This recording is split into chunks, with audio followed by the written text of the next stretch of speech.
Hello students, नमस्कार, जय हिंद। मैं हूँ राजेश सिंह और मैं आप लोगों का अपने चैनल प्रयाग के पढ़ाकू चैनल पर आपका स्वागत करता हूँ।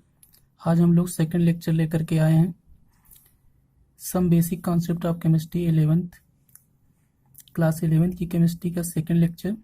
जो पहला चैप्टर होता है, पहला यूनिट होता है some basic concept of chemistry, तो उसका सेकंड लेक्चर। पहले लेक्चर में हम लोग सिलेबस और इंट्रोडक्शन की बात किए थे, तो आज हम लोग बात करेंगे मैटर की। तो देखो, मैटर क्या होता है।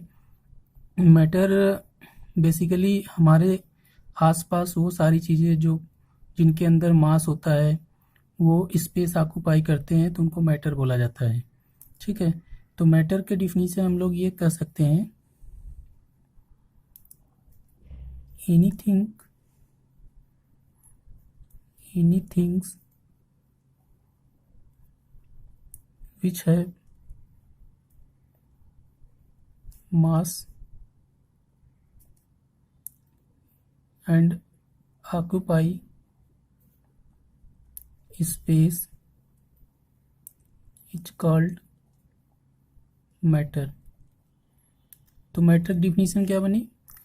हर वो चीज़ जो हमारे आसपास है, जिसके अंदर मास होता है और स्पेस ऑक्यूपाई करे, उसको हम लोग मैटर बोलते हैं। ठीक है, तो एग्जांपल अगर समझें, जैसे पेन, टेबल, हर वो चीज़, कार, ठीक है, चेयर, मोबाइल, ठीक है, एटसेट्रा। तो ये सब सारी चीज़ें क्या कहलाती हैं? मैटर कहलाती हैं। हर वो चीज़ जिसके अंदर मास हो और स्पेस ऑक्यूपाई करे, तो उसे हम लोग क्या बोलेंगे? मैटर कहेंगे। ठीक है, अब देखिए, मैटर का क्लासिफिकेशन दो तरह से किया गया, एक फिजिकल क्लासिफिकेशन और दूसरा केमिकल क्लासिफिकेशन। तो फिजिकल क्लासिफिकेशन उसके फिजिकल स्टेट के बेसिस पे किया गया। तो फिजिकल स्टेट के बेसिस पे मैटर को तीन तरह से क्लासिफाई किया गया, एक सॉलिड, दूसरा लिक्विड और तीसरा गैस। ठीक है, और चौथा होता है प्लाज्मा स्टेट और पांचवा होता है बोस-आइंस्टीन। लेकिन इनमें से सॉलिड, लिक्विड और गैस ज़्यादातर इन्हीं में से क्वेश्चन पूछे जाते हैं। प्लाज्मा स्टेट और बोस-आइंस्टीन ये जानते रहिए, यहाँ से क्वेश्चन नहीं पूछे जाते हैं, बट सॉलिड, लिक्विड और गैस ये आपको ध्यान रखना है। इसमें लिक्विड और जो गैस होता है, ये आपके चैप्टर क्लास 11th में एक चैप्टर है गैसियस स्टेट करके, तो वहीं पे आपको गैसियस स्टेट और लिक्विड स्टेट वहीं पे पढ़ना है। सॉलिड स्टेट आपको क्लास 12th में पढ़ना है, पहला चैप्टर सॉलिड स्टेट है, क्लास 12th में वो आपको पढ़ना है। लिक्विड स्टेट और गैसियस स्टेट आपको पांचवा चैप्टर है, जिसमें गैसियस स्टेट करके चैप्टर है, उसमें हम लोग इसके बारे में डिटेल में पढ़ेंगे। केमिकल क्लासिफिकेशन की बात करें तो देखिए, इसको दो तरह से क्लासिफाई किया गया। पहला है प्योर सब्सटेंस, दूसरा है मिक्सचर। मिक्सचर को हम लोग बोलते हैं इम्प्योर सब्सटेंस भी बोलते हैं, इसको बोला जाता है इम्प्योर सब्सटेंस। ठीक है, तो इसको प्योर सब्सटेंस और मिक्सचर में दो तरह से क्लासिफाई किया गया। मिक्सचर को इम्प्योर सब्सटेंस बोला जाता है। अब मिक्सचर को फर्दर फिर से हम लोग क्लासिफाई इसको करते हैं दो तरह से। एक होमोजीनियस मिक्सचर होता है, ठीक है, यहाँ पे एक होमोजीनियस मिक्सचर और दूसरा होता है हेट्रोजीनियस मिक्सचर। तो ये दो तरह से क्लासिफाई किया गया, अभी हम इसके बारे में डिटेल में भी पढ़ेंगे। फिर प्योर सब्सटेंस को क्लासिफाई किया गया दो तरह से, फर्दर इसको दो तरह से क्लासिफाई किया जाता है, एलिमेंट और कंपाउंड्स। तो एलिमेंट और कंपाउंड क्या होते हैं? ये प्योर सब्सटेंस होते हैं। और होमोजीनियस मिक्सचर, हेट्रोजीनियस मिक्सचर, ये मिक्सचर के ही दो पार्ट होते हैं। इनको क्लासिफिकेशन किया गया on the basis of chemical classification, chemical properties के बेसिस पे इसको क्लासिफाई किया गया। और फिजिकल क्लासिफिकेशन के बेसिस पे की बात करें तो इसको 5 टाइप से क्लासिफिकेशन किया गया। एक सॉलिड हुआ, दूसरा लिक्विड हुआ, तीसरा गैस हुआ, चौथा प्लाज्मा स्टेट हुआ और पांचवा बोस-आइंस्टाइन हुआ। ठीक है, अब सबसे पहले हम लोग बात कर लेते हैं सॉलिड की। सॉलिड्स क्या होते हैं? सॉलिड को डिफाइन किया जाता है the state of matter in which the states of matter in which the constituent particles are very close to each other. The constituent particles are very close to each other.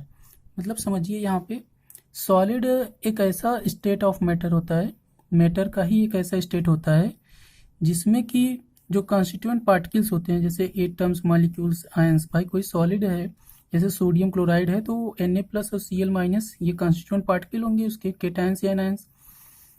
तो वो जो cation और anion होंगे, जो Na+ और Cl- होगा, वो बहुत ही क्लोज होते हैं, एक दूसरे के बहुत ही पास पास होते हैं। They are very close to each other, very close to each other, एक दूसरे के बहुत ही पास पास होते हैं। ठीक है। दूसरी चीज हम ये कह सकते हैं कि they are strongly bounded, they are strongly bounded, that is the intermolecular force of attraction, intermolecular force of attraction between constituent particles यानी एटम, मॉलिक्यूल्स और ions are strong. Atoms, molecules और जो आयंस होते हैं उनमें जो पार्टिकल्स होते हैं उनके बीच में जो फोर्स लगता है वो बहुत ही स्ट्रांग होता है, जिसको बोल रहे हैं इंटरमॉलिक्यूलर फोर्सेस। तो इंटरमॉलिक्यूलर फोर्स जो होता है, फोर्स ऑफ अट्रैक्शन, वो बहुत ही ज़्यादा क्या होता है, स्ट्रांग लगता है। ठीक है। तो इस वजह से ये दे आर स्ट्रांगली बाउंडेड, बहुत ही पास होते हैं। जैसे मान लीजिए एग्जांपल के तौर पे सिल्वर, Ag, गोल्ड, ये सब क्या है, NaCl क्रिस्टल, ग्लूकोज, C6H12O6, तो ये सब क्या है,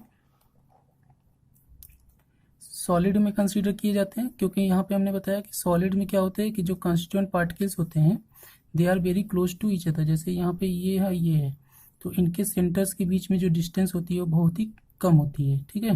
तो इंटरमॉलिक्यूलर जो डिस्टेंस होता है बहुत ही कम होता है, जिस वजह से ये दो है फ्रीली मूव नहीं कर पाते हैं, ये फ्रीली मूव नहीं कर सकते। इनका इस तरह से अरेंजमेंट होता है, they are very close to each other, एक दूसरे से बहुत पास होते हैं, स्ट्रांगली बाउंडेड होते हैं। ठीक है। The constituent particles of solids are not allowed to move. ठीक है। इसमें क्या होता है कि जो कॉन्स्टिट्यूएंट पार्टिकल्स होते हैं बहुत ही पास होते हैं, they can vibrate to and fro with respect to their mean position. वो अपने मीन पोजीशन के अबाउट इधर उधर मूव कर सकते हैं, इधर उधर वाइब्रेट कर सकते हैं, बट वो मूव करने के लिए अलाउड नहीं होते हैं, क्रिस्टल में मूव नहीं कर पाते हैं क्योंकि वो स्ट्रांगली बाउंडेड होते हैं। ठीक है। नेक्स्ट है solids are rigid due to strong intermolecular force of attraction. Strong intermolecular force of attraction होने की वजह से सॉलिड्स क्या होते हैं, रिजिड होते हैं। They have fixed volume, shape and size. उनमें क्या होता है कि वॉल्यूम क्या होता है उनका फिक्स होता है, शेप भी क्या होता है, फिक्स होता है, साइज क्या होता है, फिक्स होता है। मतलब उनके वॉल्यूम, शेप और साइज को चेंज नहीं किया जा सकता। Solids are incompressible. In general हम लोग कह सकते हैं कि सॉलिड्स क्या होते हैं, इनकम्प्रेसिबल होते हैं। जैसे आयरन की रॉड होती है तो आयरन की रॉड जो है वो कंप्रेस नहीं किया जा सकता, माइल्ड फोर्स लगाने पर वो कंप्रेसिबल नहीं हो पाते हैं। ठीक है। मोस्ट ऑफ द सॉलिड्स जो मेटल्स होते हैं वो कंडक्ट इलेक्ट्रिसिटी, वो इलेक्ट्रिसिटी कंडक्ट कर सकते हैं। ठीक है। सॉलिड्स जो होते हैं मेटल्स वो इलेक्ट्रिसिटी कंडक्ट कर सकते हैं। Solids have tensile strength and mechanical properties. Mechanical properties पाई जाती है, टेंसाइल स्ट्रेंथ होती है। ठीक है। उनको जो है लॉन्ग फॉर्म में वायर में कन्वर्ट कर सकते हैं, जिसको बोलते हैं टेंसाइल स्ट्रेंथ। डक्टिलिटी प्रॉपर्टी उनके अंदर होती है, they also show ductility property. They are ductile in nature, they are ductile in nature, वो डक्टिलिटी शो करते हैं। डेट मीन्स उसमें जो है फोर्स लगाकर उसके शेप को सीट के फॉर्म में कन्वर्ट किया जा सकता है, जिसको बोलते हैं डक्टिलिटी। वायर में कन्वर्ट कर लेते हैं, टेंसाइल स्ट्रेंथ कहलाती है। इनकी मैकेनिकल प्रॉपर्टी पाई जाती है, वो ब्रेकेबल नहीं होते हैं। ठीक है। ये सारी प्रॉपर्टी सॉलिड्स की होती हैं। तो हम लोग बात करेंगे लिक्विड की।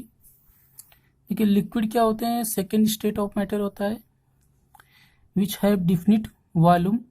वॉल्यूम तो डिफिनिट होता है but not definite shape and size. जैसे किसी लिक्विड को, जैसे मान लीजिए मिल्क है, तो मिल्क को आप किसी ग्लास में रखिए, तो ग्लास में एक मान लीजिए 1 लीटर मिल्क है तो उसका वॉल्यूम तो वही रहेगा। अब उसको ग्लास से किसी और शेप में रख सकते हैं, ठीक है, वो किसी भी बाउल में रख सकते हैं, बट उसका शेप क्या होता है, चेंज होता रहता है, उसकी शेप और साइज चेंज हो सकती है, बट वो रहेगा तो 1 लीटर ही ना, तो उसका वॉल्यूम तो डिफिनिट है ना, तो वॉल्यूम फिक्स होता है, बट उसका शेप और साइज फिक्स नहीं होता है। उसको जिस शेप और साइज वाले पॉट में रखेंगे, बर्तन में रखेंगे, वो उसी के शेप और साइज को क्या कर लेता है, ऑक्यूपाई कर लेता है। ये लिक्विड की प्रॉपर्टी होती है। लिक्विड कैन फ्लो, ठीक है, लिक्विड फ्लो कर सकता है due to weak intermolecular force of attraction. Weak intermolecular force of attraction की वजह से लिक्विड फ्लो कर सकता है, उसके अंदर फ्लूइडिटी पाई जाती है। The constituent particle of liquid are distant to each other, ठीक है, उसमें जो पार्टिकल्स होते हैं सॉलिड के कंपेरिजन में, इन कंपेरिजन टू सॉलिड, अगर सॉलिड के कंपेरिजन में बात करें तो उनमें जो पार्टिकल्स होते हैं वो दूर दूर होते हैं, जैसे कि इसमें दिखाया भी गया है।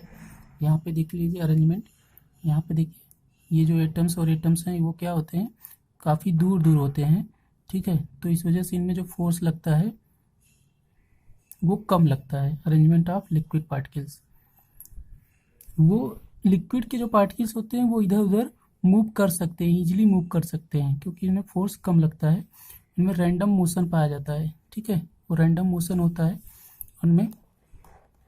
नेक्स्ट है, जैसे एग्जांपल के तौर पे अगर हम समझे, जैसे वाटर, ऑयल, मिल्क, मरकरी एक मेटल होता है बट ये लिक्विड स्टेट में पाया जाता है, तो ये सब एग्जांपल हैं किसके, लिक्विड स्टेट के। देखिए गैसियस स्टेट क्या होता है, नेक्स्ट स्टेट ऑफ मैटर होता है।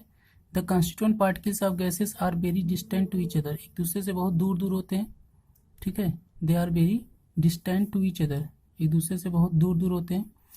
The intermolecular force of attraction between constituent particles are very less, भाई जब मॉलिक्यूल्स बहुत दूर दूर होंगे तो उनमें जो फोर्स ऑफ अट्रैक्शन लगेगा वो बहुत ही कम लगता है, बहुत दूर दूर होते हैं, इस वजह से इनमें जो फोर्स ऑफ अट्रैक्शन लगता है वो बहुत ही कम लगता है, बहुत कम लगता है, इस तरह से बहुत कम लगता है इनमें force of attraction. Gaseous particles can easily expand, वो एक्सपैंड कर सकते हैं, जैसे कोई गैस है तो वो किसी भी कमरे में एक्सपैंड कर सकता है, बहुत इजीली एक्सपैंड कर सकता है, ठीक है। Gases have neither fixed volume nor fixed shape and size, तो गैसेस क्या होती हैं, उनमें न तो फिक्स्ड वॉल्यूम होता है और न ही फिक्स्ड शेप और साइज, मतलब इनका कुछ भी फिक्स नहीं होता है, ठीक है, तो क्योंकि इनमें इंटरमॉलिक्यूलर फोर्स ऑफ अट्रैक्शन बहुत ही कम लगता है। तो ये अरेंजमेंट हो गया, और ये प्रॉपर्टी गैसेस की होती है, ये आप लोग स्कूल लेवल पे भी पढ़े। एक होता है प्लाज्मा स्टेट, प्लाज्मा स्टेट को बोलते हैं हम लोग fourth fundamental state of matter होता है, जिसके बारे में इरविंग लैंगम्यूर नाम के साइंटिस्ट ने जो है सबसे पहले 1920 में बताया था, ठीक है। ऐसे जो स्टेट होता है, एक्चुअली इसको मोल्डेड स्टेट भी बोला जाता है। ये स्टेट हैवी ल्यूमिनस बॉडी में पाया जाता है, बहुत ज़्यादा टेम्परेचर होता है, जहाँ 10⁻⁶ केल्विन टेम्परेचर होता है, हैवी ल्यूमिनस बॉडी में पाई जाती है, जैसे स्टार्स हो गए, सन्स हो गए, इन सब में जहाँ बहुत ज़्यादा टेम्परेचर होता है वहाँ पे प्लाज्मा स्टेट पाया जाता है। इसमें क्या होते हैं, गैसियस आयंस होते हैं, केटायंस, उनमें से इलेक्ट्रॉन निकल जाता है, तो इस स्टेट को बोला जाता है, दिस इज कॉल्ड, जैसे हीलियम है, तो इसको बोला जाता है plasma state, this is known as plasma state. जैसे हाइड्रोजन है, तो हाइड्रोजन,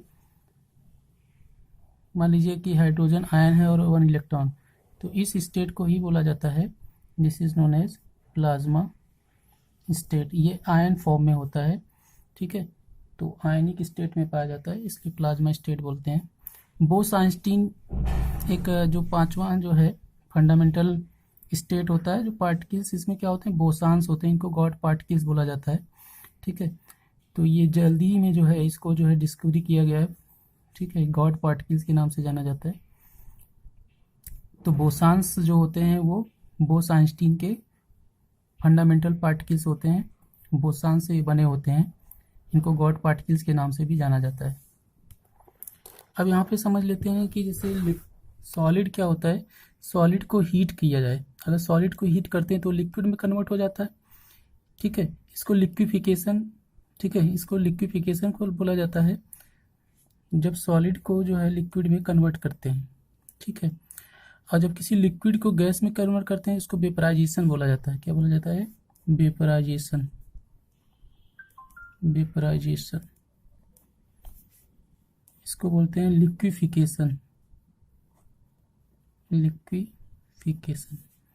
जब कोई सॉलिड को हीट करते हैं तो लिक्विड में कन्वर्ट हो जाता है, क्योंकि उनके जो मॉलिक्यूल्स के बीच में जो फोर्स ऑफ अट्रैक्शन होता है वो वीक पड़ने लगता है, जिससे मॉलिक्यूल्स जो एटम्स होते हैं वो दूर दूर जाने लगते हैं। और जब लिक्विड को हीट करते हैं तो वो गैसियस फॉर्म में कन्वर्ट होते हैं। They are inter convertible to each other, that means liquid can be converted into solid and solid converted into liquid and liquid converted into gas, और gas is also converted into liquid. अगर gas को liquid में convert करते हैं तो इसको बोलते हैं condensation, condensation, this is known as condensation. जब कोई गैसियस मॉलिक्यूल्स को बहुत ही ज़्यादा कूल किया जाता है तो लिक्विड में कन्वर्ट हो जाता है। जैसे मान लीजिए कि कोई वाटर वेपर है, तो वाटर वेपर को अगर हम टेम्परेचर को कम करते जाएं तो वो वाटर में कन्वर्ट हो जाता है। तो इस प्रोसेस को बोला जाता है कंडेंसेशन प्रोसेस, ठीक है, इसको कंडेंसेशन प्रोसेस कहते हैं। लिक्विड में जैसे जैसे लिक्विड को सॉलिड में भी कन्वर्ट किया जा सकता है। भाई वाटर है तो वाटर को अगर कूल कर दो, उसको फ्रीज में रख दो तो क्या हो जाएगा, सॉलिड आइस में कन्वर्ट हो जाता है। तो इसको बोलते हैं सॉलिडिफिकेशन,